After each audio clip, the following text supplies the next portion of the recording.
നാഗാലാൻഡിന് ഇന്ന് ഷഷ്ടി പൂർത്തി. ഇന്ത്യയുടെ 16ാമത് സംസ്ഥാനമായി 1963 ഡിസംബർ 1-നാണ് നാഗാലാൻഡ് രൂപീകൃതമായത്.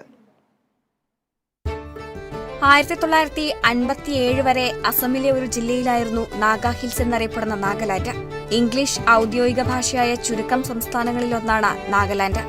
ജനസംഖ്യയുടെ ഭൂരിഭാഗവും നാഗാ ജനതയാൽ സമ്പന്നമായ ഇടം പിന്നീട് സ്വതന്ത്ര നാഗരാഷ്ട്രം എന്ന ആവശ്യം ഉയർന്നുവരികയും സായുധ കലാപത്തിന്റെ ഫലമായി ഇന്ത്യൻ യൂണിയന്റെ അവിഭാജ്യ ഘടകമാണ് നാഗാലാൻഡ് എന്ന വാദം സജീവമാവുകയും ചെയ്തു. ഒടുവിലാണ് ഇന്ത്യയിലെ 16ാമത് സംസ്ഥാനമായി നാഗാലാൻഡ് നിലവിൽ വരുന്നത്. പ്രകൃതി, സാംസ്കാരിക, പാരിസ്ഥിതിക വിഭവങ്ങൾ എന്നിവ കൊണ്ട് സമ്പന്നമായ വൈവിധ്യങ്ങളുള്ള നാടാണ് നാഗാലാൻഡ്. ഇന്ത്യയുടെ വടക്കുകിഴക്കേ അറ്റത്തുള്ള സംസ്ഥാനം ആസാം, അരുണാചൽ പ്രദേശ്, മണിപ്പൂർ എന്നിവയുമായും മ്യാൻമാറുമായും രാജ്യാന്തര അതിർത്തിയും പങ്കിടുന്നു.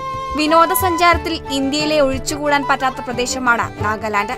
സംസ്ഥാനത്തിന്റെ സമ്പന്നമായ സംസ്കാരത്തെ പുനരുജ്ജീവിപ്പിക്കുകയും സംരക്ഷിക്കുകയും അതിന്റെ ചരിത്രവും സംസ്കാരവും പാരമ്പര്യവും പ്രദർശിപ്പിക്കുകയും ചെയ്യുക എന്ന ലക്ഷ്യത്തോടെ ആരംഭിച്ച വേഴാമ്പൽ ഉത്സവം പ്രസിദ്ധമാണ്. ഗോത്ര ജനതയുടെ ഹൃദയതാളം ആവാഹിച്ച നാഗാലാൻഡിന് 60ന്റെ ചെറുപ്പമായിരിക്കട്ടെ. News desk, Kerala Vision news.